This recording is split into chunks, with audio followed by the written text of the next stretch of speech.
All right, let's get into the Rams, Los Angeles Rams, starting with QB1. On Monday, Matt Stafford actually banged his thumb on a helmet while throwing. Something to monitor moving forward. X-rays were negative. It's just swollen, so he's back. He'll probably be fine. I think he's back at practice. Yeah, he's good. Just something to keep an eye on. Stafford always does get a little banged up here and there, but he usually plays anyways. But where are you targeting Matt Stafford this year? Is he destined for a big year in LA, finally getting out of the hellhole that is Detroit?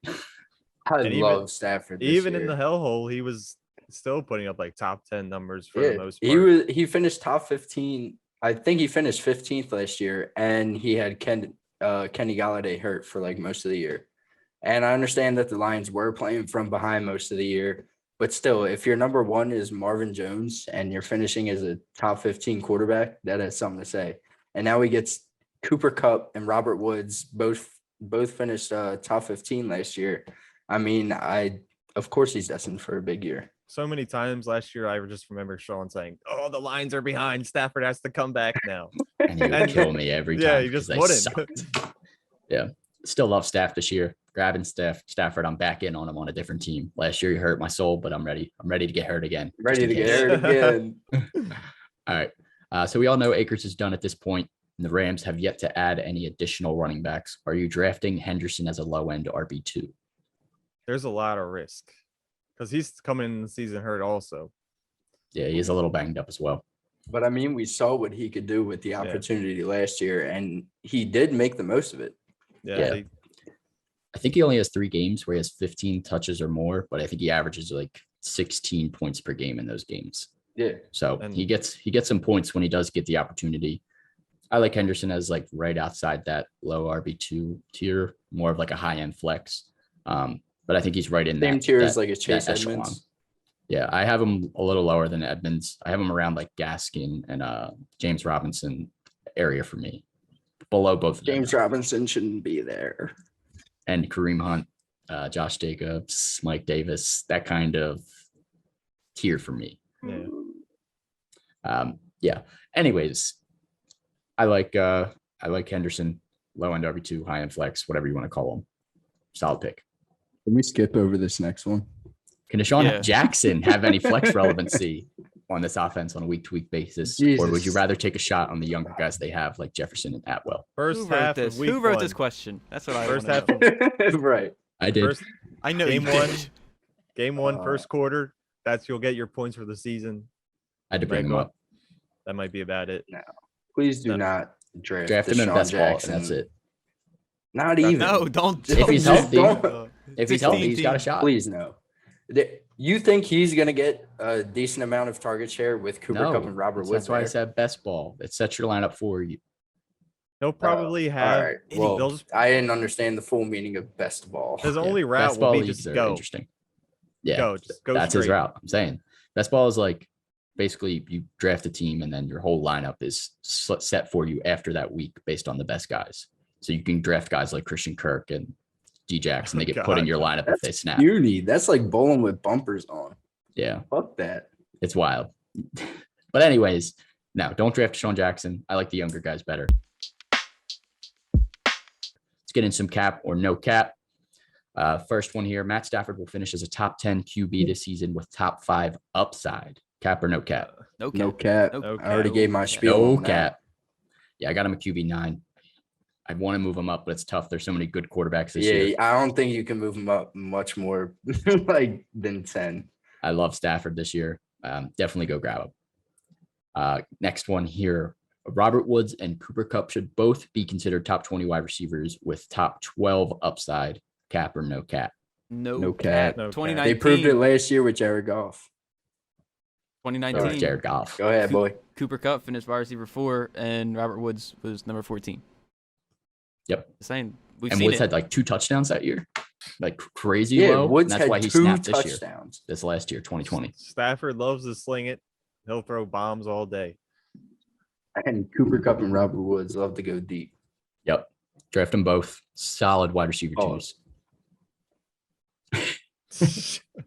All right, last cap or no cap. With Gerald Everett gone, Tyler Higbee can finally break out as a top 10 tight end for a full season. Cap or no cap? Cap. No cap. He was wide receiver 8 in 2019 with Everett there. The tight ends were such a shit show. And I Whatever. feel like week When are they 3 not? when the Eagles played the All right, Rams, that's a good point. garbage. Very good point. That's Exactly. a good point. Yeah, I'm gonna go no cap. I don't have him ranked in my top 10 for sure, but I think he obviously has top 10 potential. He could easily squeak in there. It's all interchangeable after like top 6. So Higbee, he's got a shot. All right, let's get into our bold takes, favorite targets for the LA Rams. Q, start us off. I'll piggyback off of you. How about you start? All right, I'll start. Van Jefferson, he's going 4-3 in drafts. Essentially worth a flyer for sure for me.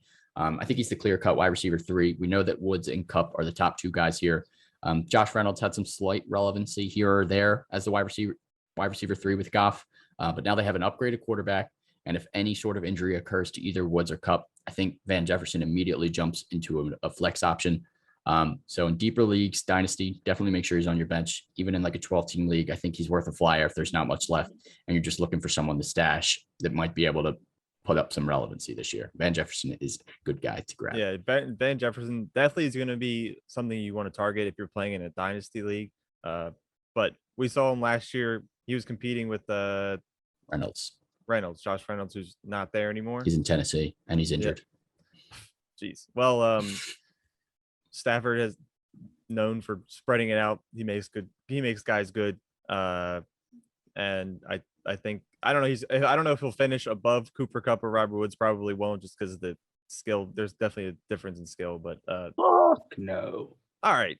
I think Let's he's not one of be the best rude. wide receiver handcuffs is what you can kind of call him. Yes. He I think he's going to be the backup to them to own. Yep, I agree. Keep an eye on Tutu Atwell though. Put him on your watch list. I do like him also. All right, T-Gods, what do you got for us? All right. The Rams D should be the number 1 defense taken off the board at your draft. Last year they finished number 1 and they averaged. Is it out like other leagues defense? I don't know how they work, but ours. Pretty sure it's standard. No, yeah, we have the same scoring as regular Alright. leagues. So they average 10 points, which is what you start with. So you don't lose That's any points. flex. Yeah, that's nice. I'll take a free 10 points That's every right. week. You know you're not going to lose any points. Yeah, exactly. And they have weapons like Jalen Ramsey, Aaron Donald, Darius Williams, who had 4 picks last year. Throw that out there. Damn. And a man named Jordan Fuller.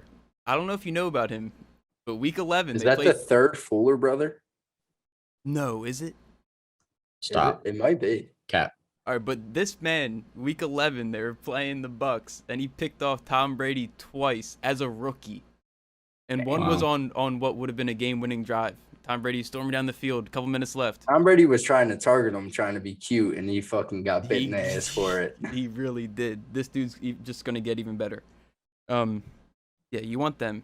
That's a good you want defense, Rams though, for sure. Bro, this has to be an error, right? Yeah. Never mind. Rams have been top 5, top last few years as well. So I think the Rams are destined for a good season. Again, I agree with you. All right, Matt, what do you got? All right. Good old Robert Woods, a.k.a. Bobby Backwoods. That man is finishing top 10 this year. He got that upgraded quarterback. I believe he finished – where did he finish? I am writing it down. But he finished like 13th last year, 12th or 13th. And, I mean, that upgraded quarterback, he's only going to get better. Like I said, if you remember, if you were watching last season, preseason, I said keep an eye on Robert Woods because he's involved in the rushing game.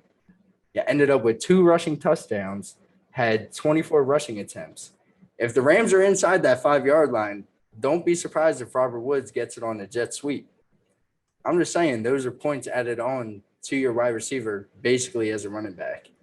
And I mean, Akers is hurt. You can't really rely on the run game as heavily as they would like to, so they're going to be throwing the ball.